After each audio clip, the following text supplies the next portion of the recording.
Welcome to episode 463 of This Week in League. I'm Nate. And I'm Jay. And I'm Glennie. How you going, fellas? Fantastic. How you feeling after Magic Round? Are you feeling unreal? I feel real. The aftermath's all too fucking real. I'll tell you what, Magic Round, how about happy birthday? Yes. You know, I know Magic Round was the big focus, but can't let that go without some celebration. And honestly, I mean, we have joked for over a decade now that news in the rugby league world happens on the day that we're set to record, or something like that. You know, like it happens in time. It happens on our timetable, and never was that more apparent than when my number one agenda in life, that being the Trent Barrett is a shit coach, on my fucking birthday day of. He gets the sack. I'll tell you, I got some good presents, but none better than that. Thank you, rugby league guys. Thank you, Gus. To tell me, thank you to the believers. Are you like the guy from The Princess Bride after he found the six-fingered man? Yeah. Well, I mean, that's the first thing I did. The first thing I did was I went to that meme with fucking with the one from Narcos. Yeah, with Pablo, sad Pablo meme. I'm just like. Now what?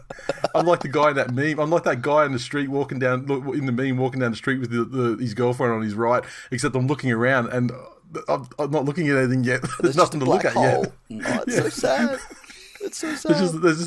There's just a black hole where my black heart used to be. Oh, you have no heart. But it does reinforce to me. Used to be. A wise man once said, when asked what is best in life. And to crush your enemies. Trent's been crushed. He's been driven before you, driven right the fuck out of Belmore, and hear the lamentations of the women, the Canterbury Bankstown fan base. I was going to say, is that Josh Jackson? He seemed to be doing some lamenting.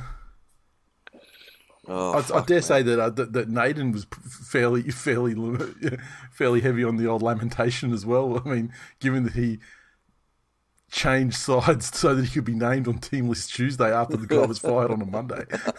Oh, sorry, I mean quit. Yes, that's it. Do you really save any face by saying that he quit? Is anyone? Well, no, because then you look like a quitter when you. Well, you look like you're a piece of shit who's quit on your guys after losing, after bringing them whatever. all in. Yeah, that too. And when asked for comment, Kickow and fucking Reed Marnie were like, "Oh no, we're good." Even better now, as a matter of fact. That's it. Who's the coach next year? Oh, you don't know yet. That's okay. TBA is still better than Trent Barrett. That sounds like I remember after I'd ended things with my ex, I'd met. I was talking to a psych about other stuff, and it came up that things ended just because I wanted to end them. Like there was no infidelity. I hadn't run off with my secretary. There wasn't a 19-year-old waiting in the wings. And this psych said to me, "You know what? It probably would have been easier for you if you'd have done that." And I've done my fucking head in. I've gone, what the fuck's going on there? And she goes, essentially what you've said to this person is, being with no one is preferable to being with you. And the very small amount that I know, she was right. Yeah, so look, we'll talk about it in the news episode. Unfortunately for you, Glennie, the Tigers that may find out that the Bulldogs players also feel the same benefits. Yeah, that is the other rugby league god fucking movement, in that the Tigers always play against either a player who is being bashed in the media about his form or whatever, and needs to have one of those type of games to fucking get the media off his back. Following week plays the Tigers, kills it, or a coach or a club that is under siege. Now, coach gets sacked. No one comes in, or a caretaker comes in, and the fucking boys rally and just happen to play the Tigers and knock them off. Yes, it's quality. And this time you've been kicked in the balls for a third time. In that, those two things that you said are 100% correct, but you also have the additional thing that that Jacko Hastings has been robbed of his revenge game against the one person that he still holds a grudge against from his original Australian stint. Yeah. So, but he'll still be great because that's what he I'm does. sure he'll do what he usually does: touch the ball fucking 180 times for no effect. Listen. I just need to point out, like, if that's going to be the new fucking path that you go down, is in Jacko's going to be your new target in which to fucking get at me. No, I love him. I wish he stayed at Manly. I feel like you need to find something else because I will not have Jackson Hastings sullied by you. I'll answer your statement with a question. What am I supposed to fucking do? Nofaluma's got a fucking head injury and he can't play. And am I going to start diving in on some dude that's like, got literal brain injury, brain damage? You'd rather me kick a brain damaged guy than kick the strongest guy on the team. David Nofaluma. 3 weeks running now, he's not going to be able to play due to the effects of concussion or A&B HIA from a couple of weeks ago. Ergo, a brain injury. Ergo, brain damage. You want me to fucking kick a brain damaged person, Glennie? And I mean, look. Yes, I do. Is that what they do? Like instead of giving him an HIA, does he start if he starts running in line with the rest of the defensive line? Do they pull him off? Oh fuck, his depth perception's all gone. North has got to have a HIA&B. Oh, fuck me. Okay, so hang on. Let me just take a note. HIA&B, that's going to be the title of this one. Now, just first, we got off track a little bit, but Magic Round Boys, would you like to discuss that somewhat? Oh, I thought it was great, even despite the weather. I was there Sunday and watched all the games. Took Jackson along. He got to meet some of TWiL Nation at the Lord Alfred there for a little bit. Did they dump shit on you? No, actually, they didn't. Did they let him Jackson in? did. The other people of Did they let him in? Yeah, out the back there. Yep. Did you ring him up and clear it first? No, it's all good. I know you were really worried about it last week, that's all. I was a little bit concerned. And I thought I'll ring him, and I was like, nah, fuck it. I'll work it out. So. Yeah. Nice. He's taller than you. He'll get fucking through, no problem. Look, motherfucker almost is.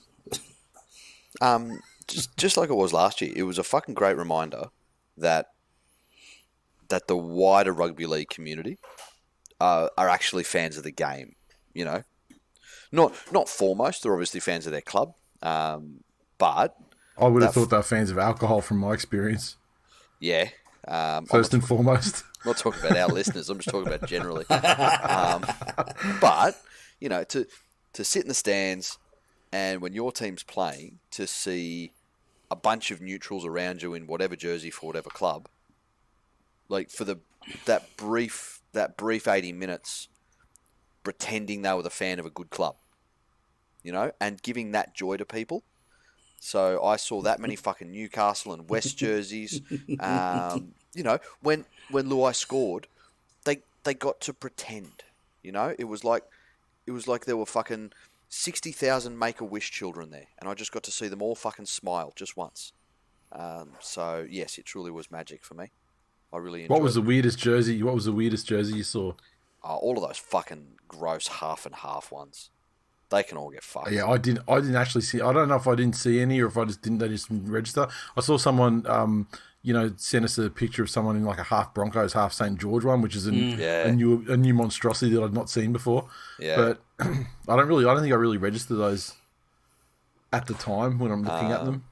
Do you know what? That Warriors yellow tartan jersey, flannelette shirt one, yeah. Yep. Has just enough Alicia Silverstone and Clueless in it for me that I don't hate it anymore after seeing it in real life a couple of times. I suspect the person wearing it might have looked a little different to Alicia Silverstone in Clueless. Well, she was blonde. You've got a great and probably wondering why your lipstick was out. Wasn't that sort of magic round? I was having breakfast on Saturday morning in like the valley, that little lane there at the Ekka there where the Street Fighter burger place is down there. Yeah. And there was a guy outside Ridges waiting for his transport for the day or whatever that was full kit wanker referee gear. Yeah, wow. A civilian in full referee gear. Yeah. So that was probably the weirdest one I saw, but I didn't see the diversity in jersey. I didn't notice the diversity this time around. Whereas like the first one or the second one, it just seemed like people were trying to be the person who had the most obscure fucking jersey on.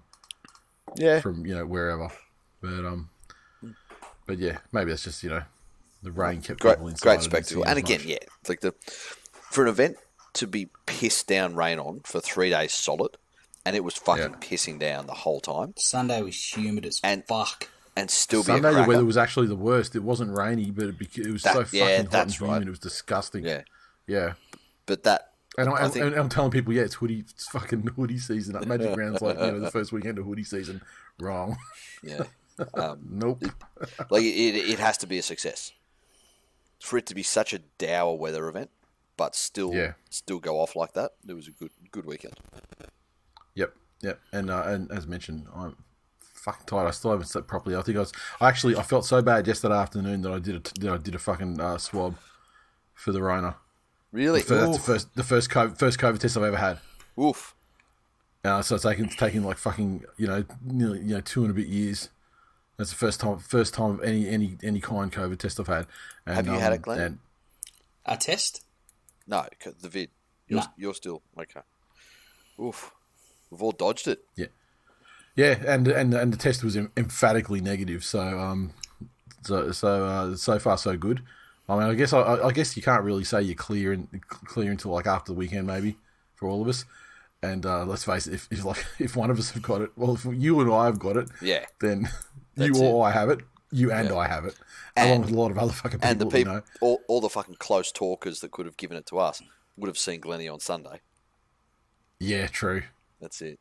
Fucking degenerates, you know who you are. Close talkers. Yep. Love it. Well, I mean, that was the thing. Like, I was like, I'm just feeling really fucking tired. That could just mean it's Tuesday. I could just be partied out. My throat's a bit sore, but you had to speak really loud to speak over the music and the people and the blah blah to get yourself heard when you're at a thing. So maybe I'm just losing. Maybe I'm just losing my voice a little bit from that. And but when you start thinking, when it gets in your head, you're thinking, oh fuck, have I got the COVID show? Then you're thinking, then your body starts throwing symptoms up to go, yeah, you got it, motherfucker. But man, did you listen to that on Huberman? I did not. So there's this podcast that Nate put me on about this guy that's a fucking super smart dude, has a bunch of other super smart dudes on his show, and essentially like he broke it down and it makes sense, right? He said it's not the virus that gives you the symptoms. The symptoms that you get for a cold, it's not that the virus causes those symptoms. It's that the symptoms are your body's response to having the virus in it. Yeah? Which is why, if you start to think you are getting sick, you will start to feel sick, and you can placebo affect your body into getting a stuffy nose or getting a sore throat. And then just the same as if you are sick, you can do certain things to lessen the symptoms psychologically. So maybe you do have it, but you're just a mental powerhouse. Oh, I beat the test. Fuck yeah! I would like to think that I'm immune. As I said many times, if I got through Magic Round without getting it, I declare immunity. You will live forever. Well, no, just COVID won't be the thing that kills me, that's all. Yeah, okay. There's fucking billion other things that'll probably kill me. On top of that list. Oh, Jesus. Yeah. Fucking stop it, Glennie. Andy Raymond will put $1,000 bounty on your head. Yeah, I was just going to say, stab that cunt to death in fucking sleep. Sorry, wait, is this thing on? I will pay $1,000 to someone who can give me the exact name and location of Glenn Blakely from Toowoomba. He's due for a bad day. Glennie's there going, fuck, I've been having bad days for free for years, you dumb cunt. Motherfucker, I have 2 bad days a week for the last fucking year or more. And then when the cops come for me and go, hey, you were making threats on a podcast saying you were going to pay $1,000 to give Glennie a bad day. I said, yeah, I was just going to fucking throw it on a phone card for some cunts in Malaysia just to keep calling him all day long. I thought you were just going to fucking say, hey, let's do a podcast. Glennie's going to have a bad day. Well, technically, no one gave me his address. His kids rang up and gave me their address. And that has nothing to... There's zero correlation to why they're wearing brand new fucking LaMelos. And you know full well, Nathan, and I'll tell you a little story that you wouldn't actually have to make any fucking movement outside that very chair you're sitting in. All you would have to do is get Leo on the phone, who was unstacking the dishwasher on Sunday morning, and Jackson did nothing but walk past the kid. Leo was just happened to pull 2 knives out of the dishwasher and held them up quite menacingly at Jackson, who was just walking past him, and said, "I'll cut out your organs." Jesus. And that's why he doesn't get cuddles in bed in the morning with mummy and daddy anymore, because the door's locked as a safety precaution at bedtime. Jackson, as a teenager who had just woken up, just looked at him, grunted something that's like, "Weirdo," just went a bit into his shower, and yeah, good times. Yeah. Okay, let's get into these games. So Leo's the inside man that I need. Yeah, he really is. He would not. He'd probably do it for free, mate, if I'm honest. I pay my debts. Right, okay, let's get into these games real quick. The Newcastle Knights 16 defeated the Canterbury Bankstown Bulldogs 6. This one, the Knights tries to Edric Lee, Bradman Best, Adam Clune, Ponga, 1 conversion, 1 penalty goal. The Bulldogs 6 came through a try to Josh Adokar and a penalty goal to Matt Burton. No greater dishonour. Everything that it promised. Yeah, no greater dishonour to a club than losing to the Knights, clearly. Hence, correct. All that the Bulldogs have put up with since Barrett came on board. This was the final straw and the final nail in Barrett's coffin, losing to the fucking Knights. Much as it almost was for Maguire, the game that the Tigers played against the Knights just had the knives out well and truly for Madge. But pretty ugly game. I don't know that there's a great deal that really needs to be said. Scrappy win and a much needed one for Newcastle, who'd lost 7 in a row. Yeah, and I mean, let's face it, the Bulldogs scored like half of their points that they normally score. Their defence just wasn't good enough to restrict the Knights on the night or on the afternoon. Yeah, I don't understand. I don't really know. This is the thing. I don't know what you can take out of that game, really. I mean, the Bulldogs were woeful in attack, as they've always been. Their only avenue through an attack was what it has been recently, which is Burton to Fox, which we joked about would be the only thing they'd be able to do, and it's proven to be true. Yep. The Knights really just... they sealed it very late in the piece. It was like the last couple of minutes when they sealed it with a very easy try through total breakdown of Bulldogs centre and all the defenders in the middle close to the posts. That I thought was actually going to get pulled back, because it's like watching it live. Like, oh, wow, that was fucking easy. There's got to be an obstruction there. Definitely seen those pulled back previously, but yeah, pretty ugly game at the end. Pretty poor way to start Magic Round with those two sides, but more than made up for it over the course of the weekend. Look, here's the thing: if you're ever going to have a weekend that's just full of narrative games, this was it. It had the under pressure Bulldogs. It had the Knights trying to claw their way back into any sort of form. And when it comes to a narrative, the small details don't matter. You know, so it was the Knights that find themselves back in the winner's circle, starting to play more like they did in the first couple of rounds.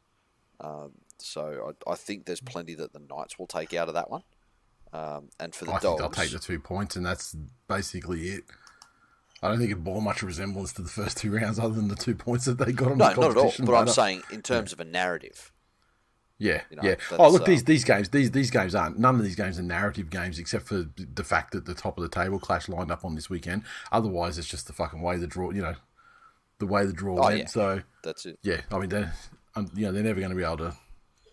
Because let's face it, the narrative for Newcastle would have been about what they are this season, maybe a little bit better, and the narrative for the Dogs was probably maybe they were better because of the signings in the off season. But I don't think anyone at any stage ever had this one penciled in as kicking off Magic Round with a top of the table clash or anything like that, based on what they thought would happen pre-season. Kurt, in the Facebook group, he said, Fox protecting the brand of Ponga like a televangelist protects God from the myth. Oh, goddamn. Brendan, he said, watching this game is like watching two double-arm amputees in a boxing match. Ouch. Daniel, see? Narrative. He said, never in doubt. All we do is win. Champagne bottle emoji. Champagne bottle emoji. Well done. Jason said, the effort was better than last week, but only marginally. No real punch in defence, and our attack or lack of is predictable. Every time we make a mistake, it always seems to come back and bite us, but we can't seem to take any advantages of any opportunities that come our way. Only a fool tries the same thing 100 times and expects a different result. There you go. That's it. That's it. Next, fucking Broncos 38 defeated Miami Manly Seagulls fucking nothing. Broncos tries to Adam Reynolds, a double to Corey Oates, and a hat-trick to Selwyn Cobbo. As good wingers do, Glennie, you sort of jump in on you. Got to be faster on that. You actually created that fucking tag, and you haven't used it since you've come back. Or, as I hope, as good centres do when he plays for Manly as of next year. What a game for the young man to fucking on the morning where it's like, oh yeah, Manly are looking at signing him fucking off the Broncos. Yeah, you passed the audition, sir. You're fucking fantastic. This is legitimately the worst. Like I've been to all my, like certainly not 100% of them, but I have been to almost every Manly / Northern Eagles game in Brisbane, Gold Coast, or otherwise surround in Southeast Queensland in the past fucking 30 plus years.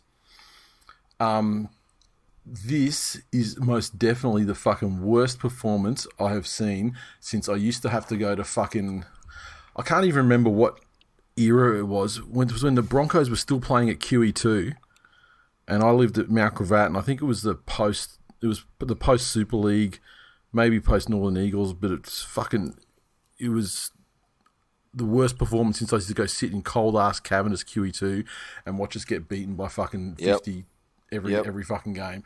And although back then the excuse was there was just a lack of talent. That's when we had like fucking, guys like Grant Wooden and fucking Gary Winter and stuff playing for us, and Brendan Reeves as fullback. Just say, fucking Wooden and Winter.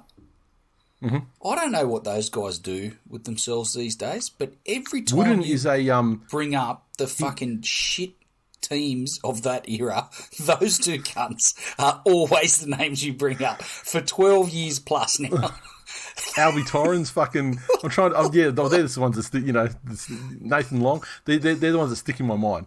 But Gary Winter, because the reason why he sticks in my mind is because he's a player that had a narrative. He was signed for nothing, and he just got out of prison for murder. So you think, as a prop, that's murderous Gary Winter. Like, yeah, exactly. But he didn't deliver on the promise that Frank Molo has. Not one little bit. He was actually, he was a back rower at best, and one that should never have played first grade. But that was the level of actual quality in the team then, and obviously now there's like tons of quality in the side, but the application was fucking terrible. And maybe those sides back then, maybe they were doing the best that they could, based on the cattle that they had. But this was just fucking hopeless, and it was like a convergence of the wet weather worst case Manly side, the regular Manly side that loves to turn over the ball or provide piggybacks downfield via penalties and six agains, combined with just fucking playing terribly every time and squandering every opportunity that they had in attack, which there wasn't a fucking lot of because of point B, constantly handing the ball over and and having a gigantically lopsided fucking possession. Then the flip side of that was Adam Reynolds getting the ball in fucking good ball or near good ball positions and having potentially the greatest fucking short kicking game, I think, a single game that I've seen anyone ever have. Like, it was fucking they had to be pinpoint accurate, especially the ones like the two over to Cobbo, and he just executed fucking amazingly. And I see that he's I see he has a groin injury and potentially may not play next week. Oh, so, no. Apparently, he said he's all good, but apparently he's got a groin injury from the game, from kicking the shit out of the fucking ball probably 78 fucking times. And that's it. It's not like he was getting them out of trouble all night. It's a repetitive stress injury from grubbers. It was a repetitive stress injury from fucking chip kicks, 20-metre chip kicks. And look, here's the thing. We've said it before. The short kicking game is a fucking dwindling art. It is a dwindling This art. was an absolute throwback. It was a masterclass. Seriously, though, I cannot remember a single game. It's got to be one 8-minute period, a better fucking attacking kicking game than this ever. And I'm old, so I could have forgotten stuff in the past. When was the last time you saw a legitimate chip and chase league. even? Yeah. Look, and it's an easy one. Usually it's Jai Arrow trying it. Usually it's Jai Arrow trying it when the chips are down.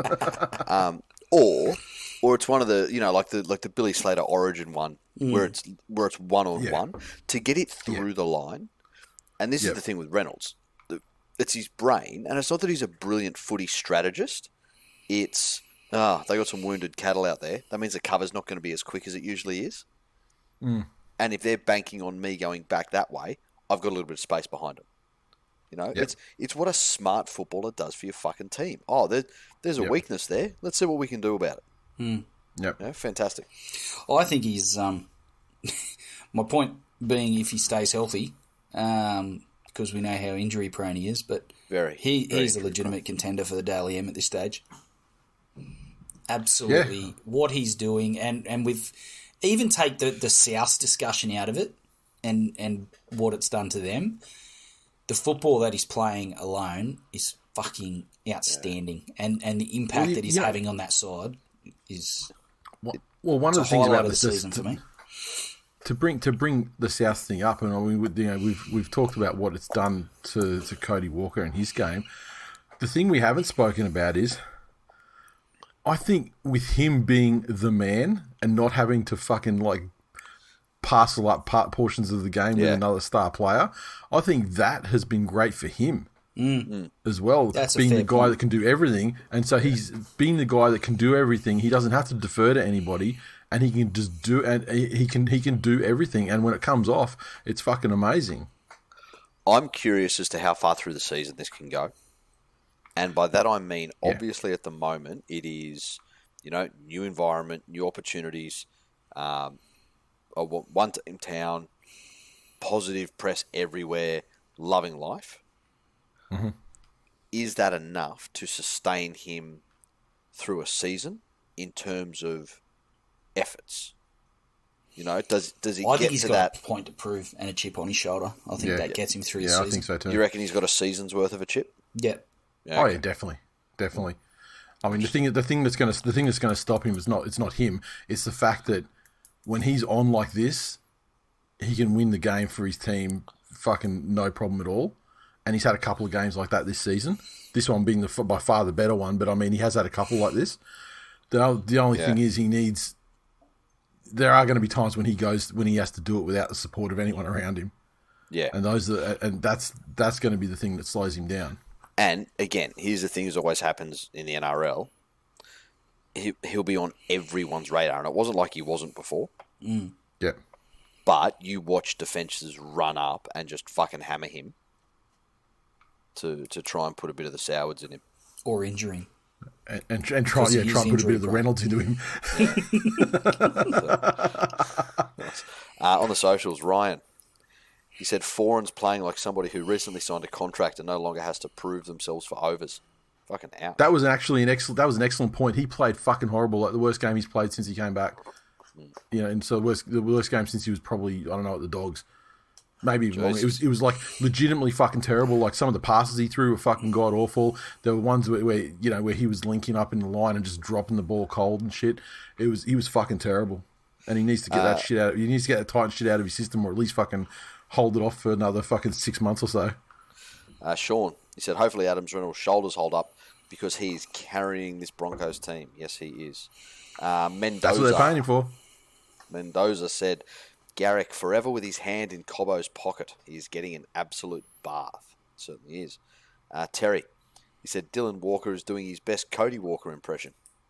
There you go. Neil. Yeah, it's true. I didn't realize that was him live. I was actually cursing out for it, and then someone said, no, it was fucking Dylan Walker.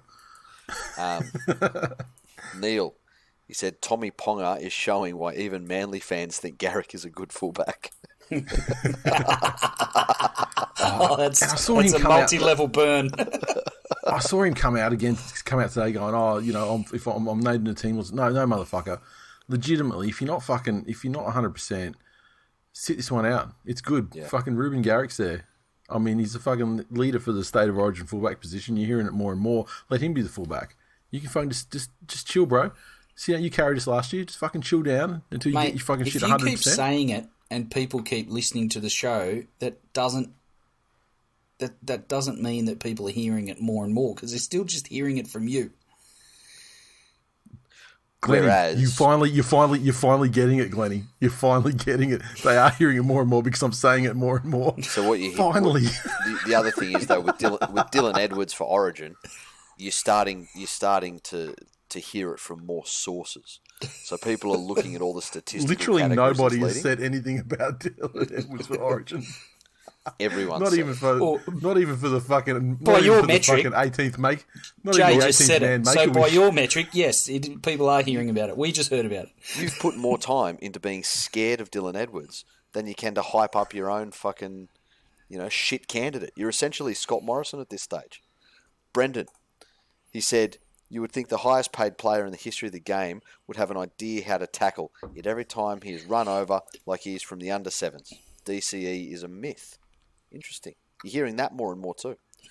Scott, he said they can't even blame it on Morgan Harper tonight. Cunts couldn't catch COVID in a Wuhan wet market.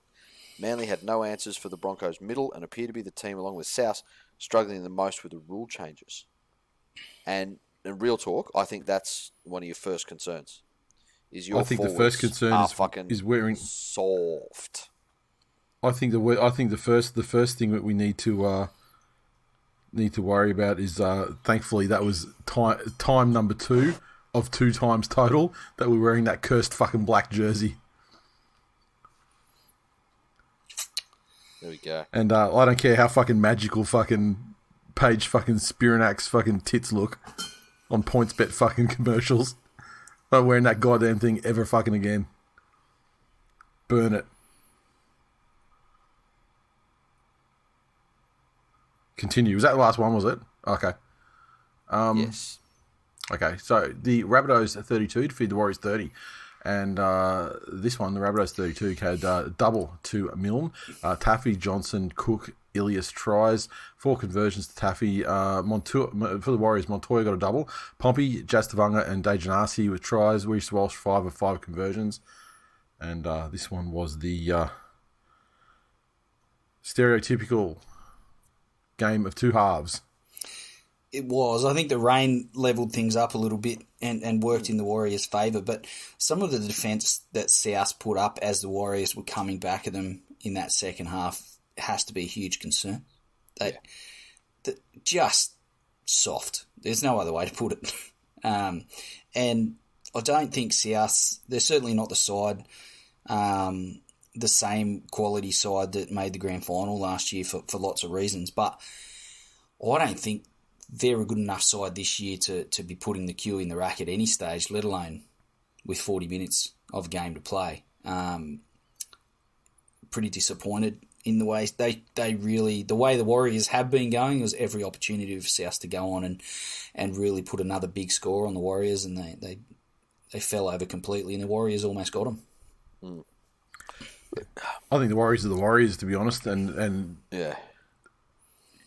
And that first half was exactly that. And then maybe the second half, maybe they can look at that as a positive. Maybe that's the corner. I watched this one in the pub with a bunch of the other listeners. And the amount of people that were just there fucking sad about Sean Johnson. And in a year where I'm trying to be positive about everything, he just fucking brings me down thinking about, everything he could have been. And And if at this stage of your career, after playing that much rugby league, if you're still taking poor options, if you're still, throwing lazy passes, and that's the only way I can describe it is when just lackadaisical efforts. What are you there for?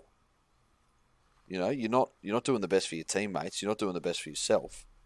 If your heart's not in it, man, fucking hell. Best game I've seen. I would suggest that he's there for fucking for currency that's worth 80% of Australian dollars.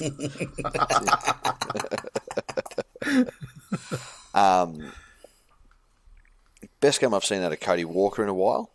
However, the Rabbits still look like there is no cohesion in there. When they were making their charge for the grand final last year, when they would set up for plays, you knew everybody in that team knew exactly what was coming, knew exactly what they had to do, and everybody went out there and they executed. I'm not sure how taking a 7 away from one side of the field can make the other side of the field look so fucking woeful and like they haven't played together at all.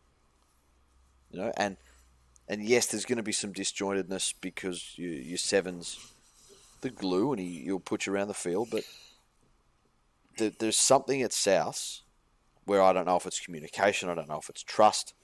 They are a shell of what they were last year. And they don't seem to be able to come together as a group to get themselves through 80 minutes. Fair point. Look, and again, Mitchell's a big out for them, but I don't know. Gus, he said, hello, I'm one of your POM followers over the water. Hello, Gus, thanks for commenting. He said, can't for the life of me think what the Warriors bring to your game. That anyone? What do the Warriors bring? Like that, they've bought us a couple of great super fans, but that's it. By losing for so long, they've bought us some of the staunchest fans in the world. That's their only contribution to the NRL. They've been on the right end of some Tigers meme games, though.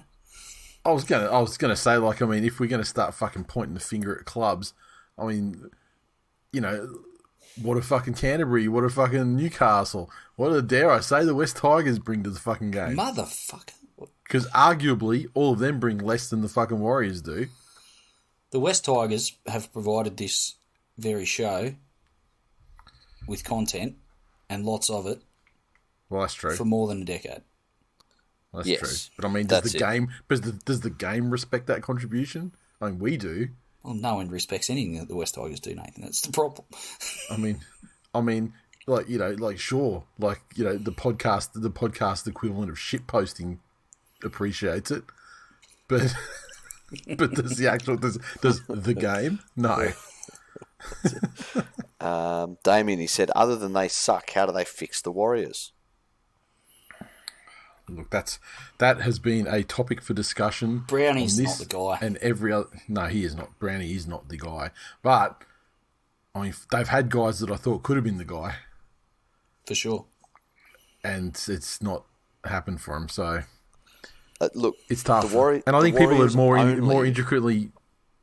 Sorry, go ahead. No, I was going to say the Warriors' only tiny modicum of success was when they had the greatest coach in the history of the fucking game coaching them, who took them so far beyond their potential to a grand final. You got to remember, this man, Ivan Cleary, has taken the Warriors to a grand final and has had Luke Brooks named Dally M halfback of the year. He's achieved things in coaching that no one else ever could. So, but seriously, I think the first thing you got to do with the Warriors is their conditioning is fucked. And with the way that the game is played and refereed at the moment, you need to be able to go at a pace with the top teams. The top teams at the moment are the ones that can get out there and they can perform at a high intensity for 80 minutes and know they can go up gears until you don't have any more gears left. And the Warriors, especially in the forwards, they're built for the game that was played 4 years ago. So, if that's me, that's where I start. So you don't fix that in a season. Well, no, but I feel like they've got the foundations there. It starts at the coach, but like we just said, I mean, there's been coaches there that could have done something with in the past and didn't. Apart from fucking Daniel Anderson, and both times they had fucking amazing players in the side as well to fucking get them going. But now they don't have the halves that they've had in the years they're successful. I mean, Reece Walsh is a fucking great player, and it feels like everything good that happens to them comes from him. Yep. But fuck, if you're hanging everything on a kid that's played one season. Yeah, that's the way. Finally, Richard, he said the Warriors prove they can fall short in every aspect of rugby league, even comebacks. Fucking scathing from Warriors fans, rightly so. Okay, Titans 20 defeated the Gold Coast. The St. George Illawarra Dragons 16. The Titans 20 came through tries to Brimson, Osako, Firma, and Wallace. Conversions 2 from 3 for Osako, and I don't normally mention the misses, but this one bears repeating. 2 missed field goals for Osako, 1 for Jaden Campbell, 1 for Sexton. The Dragons 16 came through tries to Finai, DeBellin, and Sully. 1 conversion for Zach Lomax, 1 penalty goal, and Lomax also missed with the solitary attempt that the Dragons got off. Bit of Golden Point excitement in fairly atrocious conditions. Titans came away with a try in Golden Point in the corner through Osako and took the win. But I thought the Dragons had more than their fair share of opportunities to win the game, even before it got to Golden Point. And when it came to Golden Point, I don't think they did have any opportunities. Hey, it seemed like it was all Titans, and I can't believe that the Titans squandered that many fucking good attempts at field goals. Yeah. Because the Dragons, they didn't have a sniff in Golden Point itself. No. Tell me. So go ahead, Glennie. Does it look like Sloane's been dropped again this week? I haven't had a look at the team list yet. I can quickly fucking scan down there for you. Let me have a look. He had a couple of moments yes, he's in 20, this game. he's 22, and Cody Ramsey back to fullback. So he has been. So he was one of their best all season, and he's been dropped. Yeah. Did he? And I know he had a couple of bungles, and he had that kick where he's tried to trap it with his foot, and he's booted it into Ben Hunt, giving the differential penalty. Was he drop worthy? Like, what's Hook doing with this kid? I think he's fucking him mentally is what he's doing. I think you get that far fucking more out of play, him if you play him one of the most brainless things I've ever fucking seen in my life. Yeah, it was ordinary. I mean, and he had you're a in a couple position of to catch the ball, catch the fucking ball, mate. You had Ben Hunt standing there to fucking as a blocker that wouldn't have been called for an escort. You had a clear shot of that fucking... So he had the patron saint of drop balls standing right in fucking front of him and somehow got the yips. Okay. Fucking ease up on him. No, he wasn't even born when Ben Hunt fucking dropped that ball in 2015. He was still swimming in his daddy's fucking sack. He's got no excuses. But that's the thing. Is that drop worthy from everything else that you've seen out of the St. George Illawarra Dragons this year? No, it's not. But to drop him and then put Cody Ramsey in there, who's hasn't set the world alight during his opportunities at fullback either. Maybe he set some crosses alight. I think he's pretty... Ramsey's been terrible in defence. I mean, we saw him last year, was mostly on the wing, wasn't it, when he had his opportunities. That's it. The thing, I can deal with dropping Sloan if you've got, grand designs on Ramsey being the guy and you want to give him a chance. But at the same time, if you really want to build confidence in a young guy, I mean, you want to give him some continuity and you want to give him the feeling that a solitary mistake won't see his fucking first grade career come to an end. Yeah, that's it. So he can go out there without the fucking weight of the world on his shoulders. And then you've got a game against the Warriors coming up, which... Yeah. Not traditionally, but if you look at the last month or so of action, is a more forgiving opponent. Yep. Against which to ply your trade. Yep. And perhaps build a little bit of confidence and perhaps become the player that they hope and anticipate he will become. But I just can't see dropping Tyrell Sloan in a world where fucking Jack fucking jet ski plays first grade football and Aaron Woods in the same fucking team of all things. Nice. So, yeah. Ash in the socials. He said, this week we're making the Titans look like the Storm, just like last week when we made the Storm look like the Storm. Mark. He said, it's great to see Maguire getting sent off for a professional foul instead of foul play. Inclining. That's it. Take your silver linings. Lachlan, he said, I only watched the highlights, but that last step from Campbell on Hunt was unbelievable. One of the fastest changes in direction I've ever seen. I was impressed with the kid. I'm not going to start fucking Ponga hyping him up. No. No. Because he is fucking 30 kilos of skin and bone playing against 110 kilogram monsters. But fuck, if he does 3 things a game that remind me of Preston Campbell, then I hope he has a fucking long and stellar career, and I will watch every game he plays with great admiration.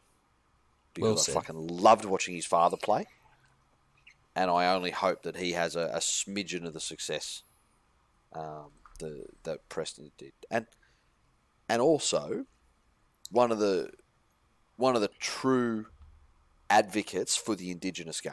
Yeah, you know? For sure. Yep. The family deserves all the success they get. Is that it for the... That's it. Okay.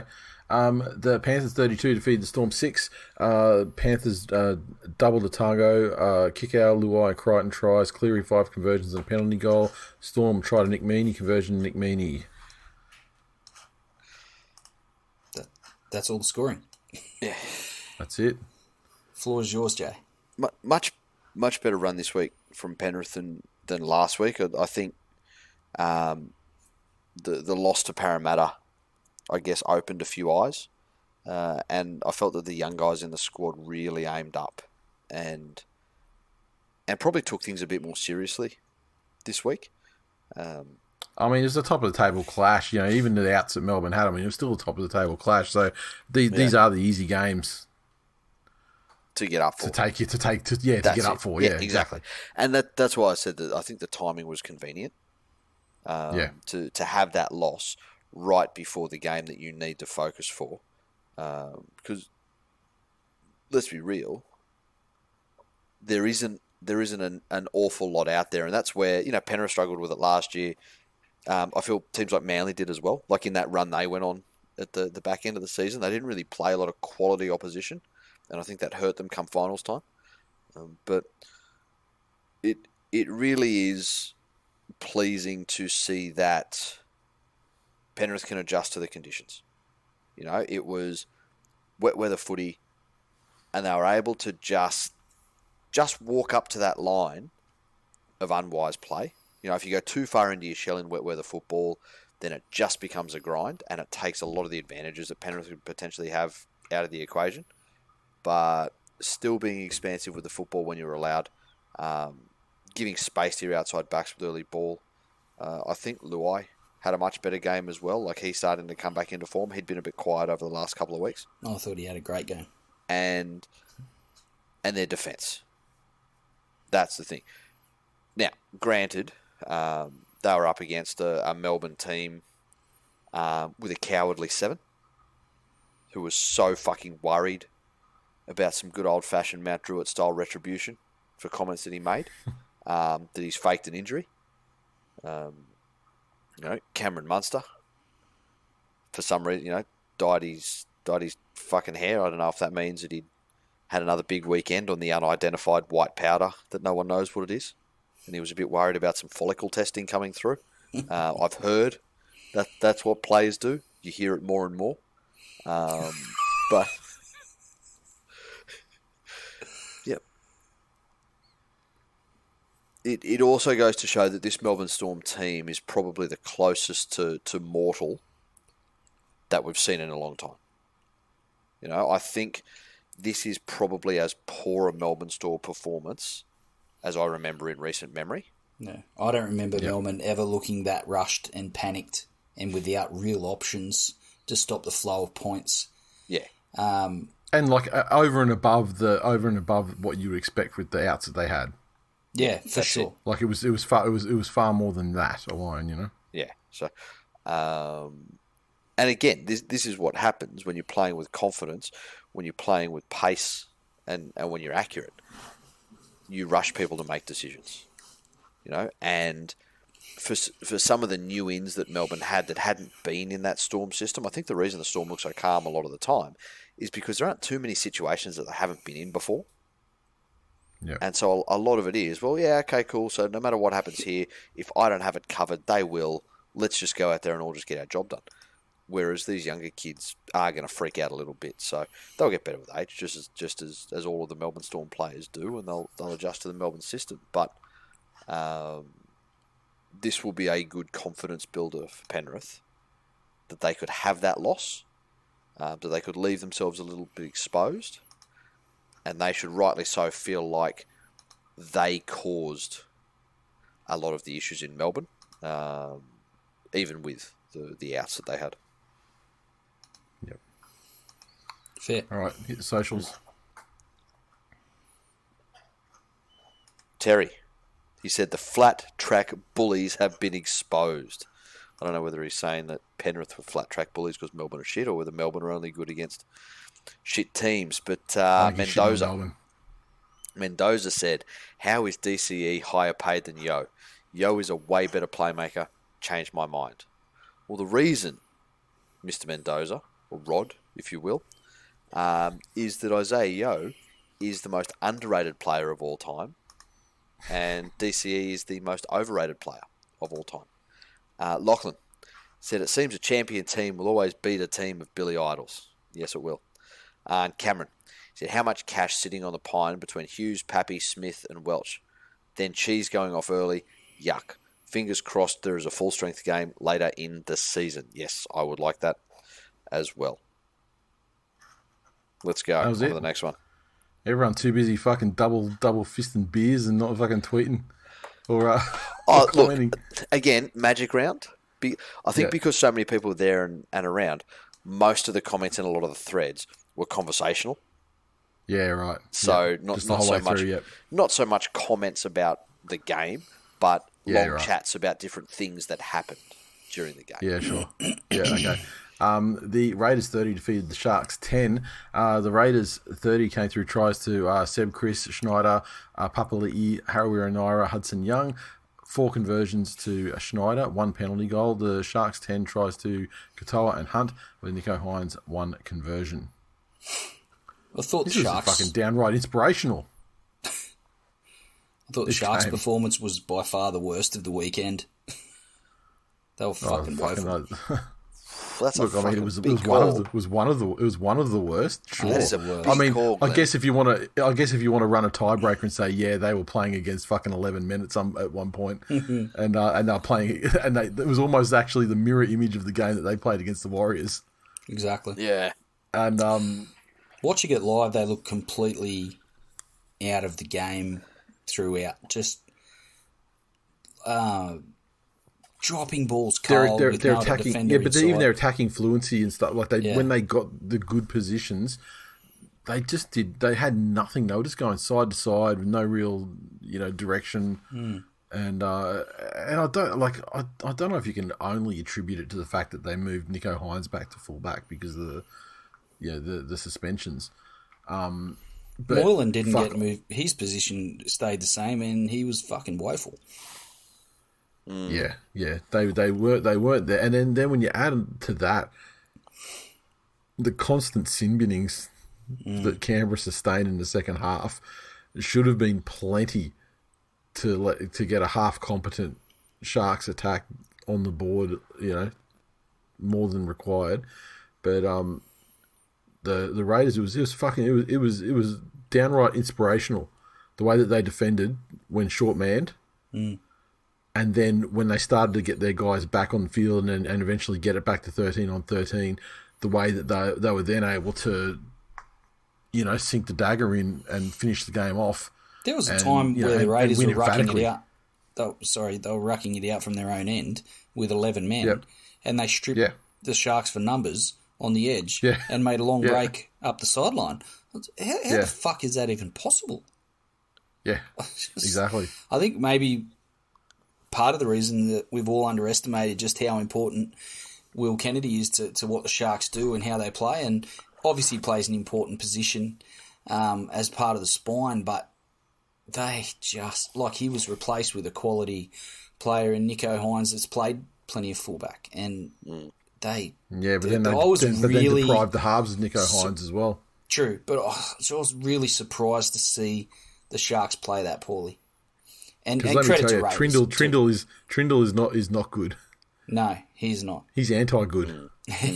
and maybe that was just the single biggest factor, the fact that they had to move Nico, due to the suspension. But I would rather than highlight how poor the Sharks were, I think despite that, the Raiders absorbed so much fucking punishment and field position against them when they were down on numbers.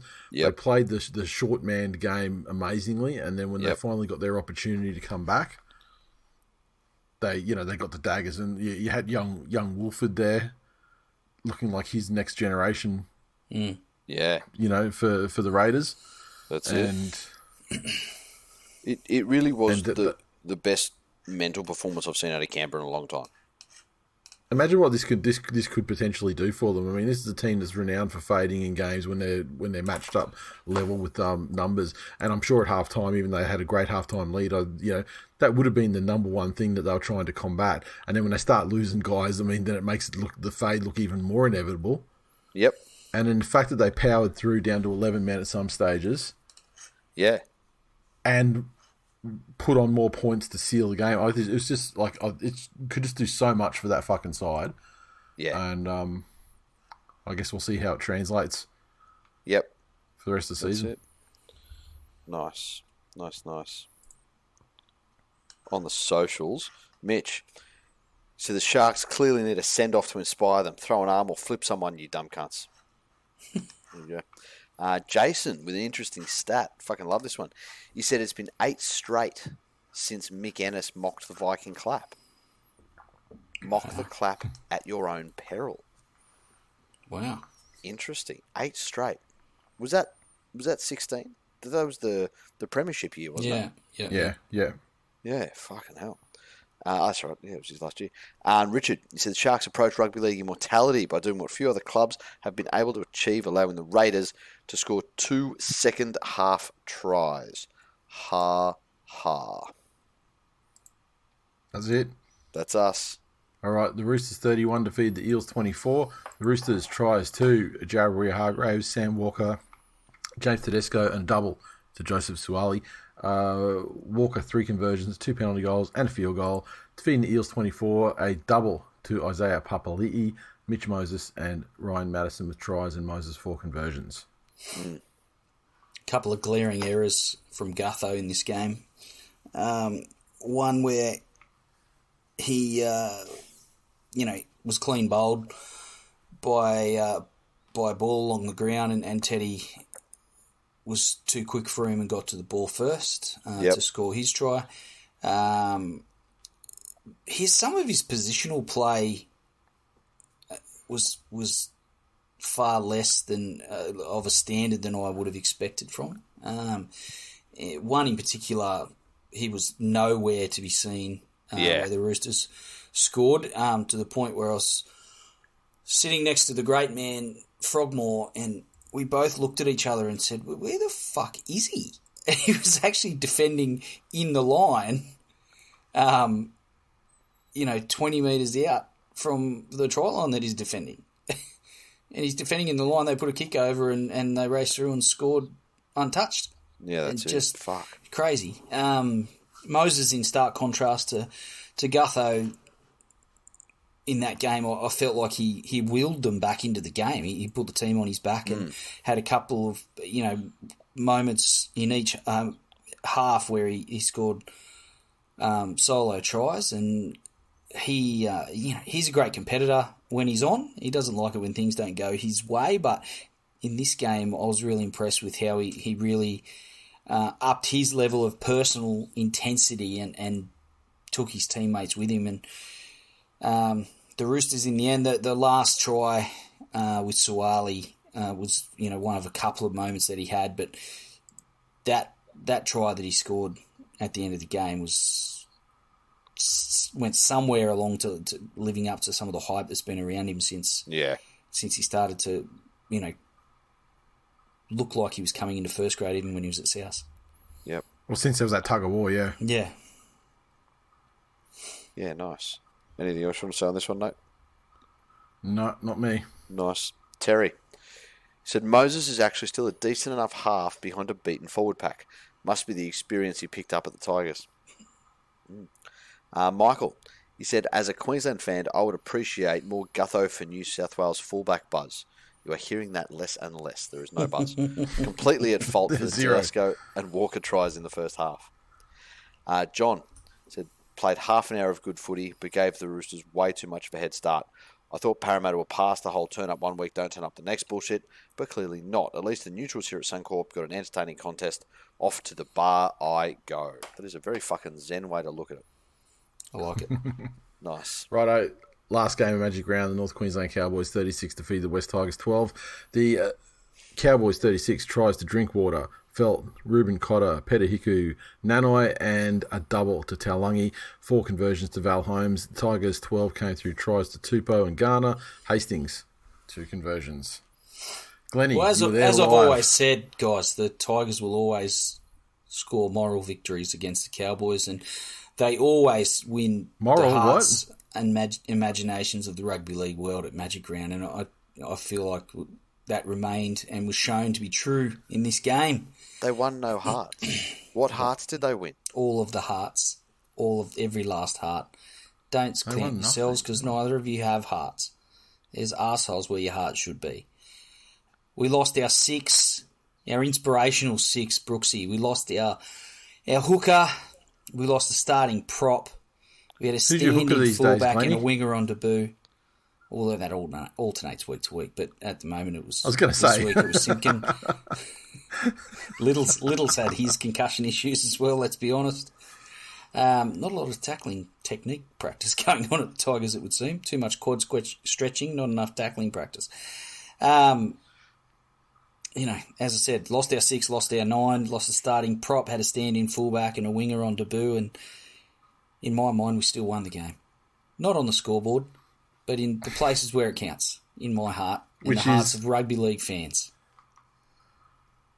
It's just a narrative that I did not hear at any stage in all of Magic Round, where pretty much all of the rugby league fans, in fact, were assembled together.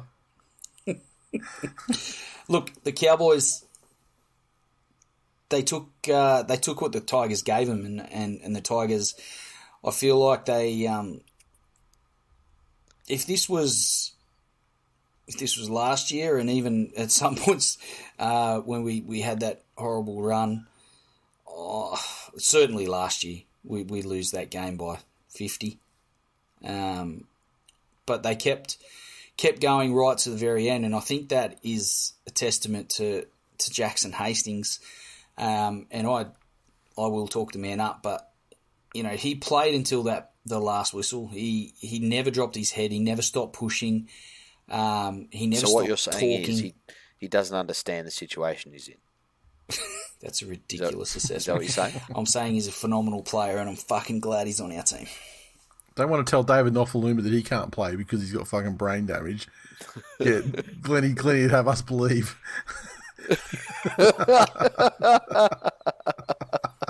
Fucking masterful performance from the Tigers, and unfortunately, several of them died during this game, and Cowboys fucking really only closed it out at the end, which says a lot more about the Cowboys than it does about the Tigers. This fucking Cowboys team keeps on rolling. Yeah, it fucking keeps on rolling. Yeah. They're actually impressive to watch. Some of their structures is actually, and I think, again, I feel like you're hearing it more and more. I'm giving Chad Townsend fucking credit, and I feel dirty, but Dearden has a freedom to play as a young player without the weight of the world on his shoulders because of what Chad Townsend is doing in that side. And watching them live, and certainly from the seats that we had, you could really see, just how... Where were your Sunday seats? Were they sort of like down in the in goal, like pretty much behind the post? Yeah. Oh, not... Yeah, to the left of the... To the right post. or left, yeah. Okay. But they're actually... They're already a good side. They're going to be very good. And I think they're still figuring out a few things, and they've got some young players that'll benefit from experience over time. But the Cowboys have already had people sit up and take notice, and I think that's going to continue over the course of the season. Yeah, nice. So you socials? always win at Magic Round. How good? How fucking good? Always, and we always beat the Cowboys. Always beat the Cowboys, and especially at the Magic Round. That remains to be true. I thank you for agreeing with me. Reese with another fucking great stat. He said, unless the Cowboys are beaten by 50 odd tonight, they'll be the only team not to change ladder position this weekend. Wow. Which would have been true, except that Penrith were 1 and they still won at the end. So, close. Very fucking close. Justin, he said, just remember, the Tigers always beat the Cowboys. I agree. Still happening. Jason said, just remember, the Tigers always beat the Cowboys. Thanks, real dad.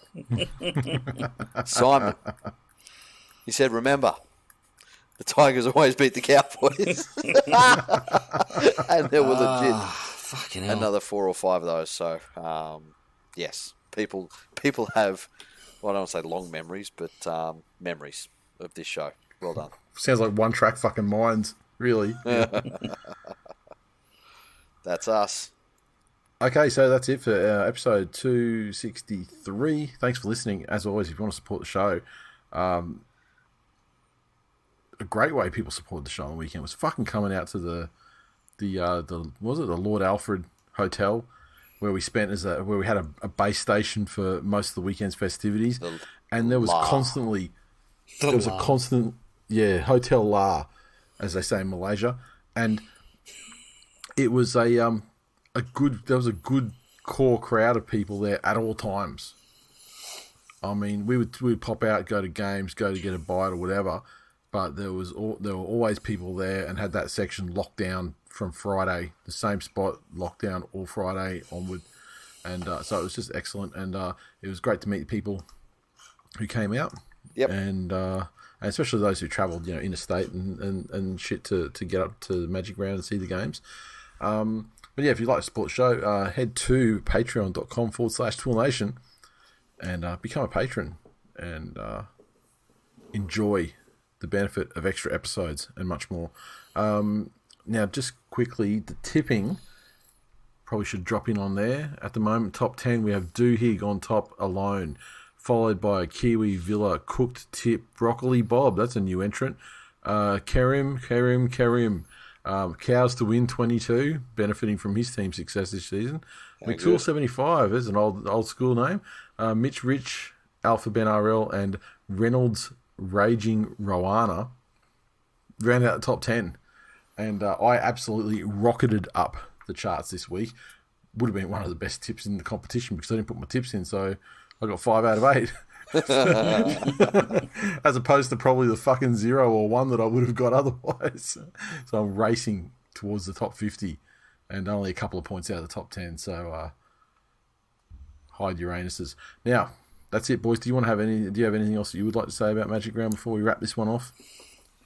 I would like to give a shout out to the wives and partners and whatever, because 3 days of fucking rugby league debauchery, whether you manned the home fort in Brisbane or interstate or whatever it is, or whether you were up and taking part, it couldn't have happened without the support of our loved ones. So while we were out there having fun, other people were out there living in the real world.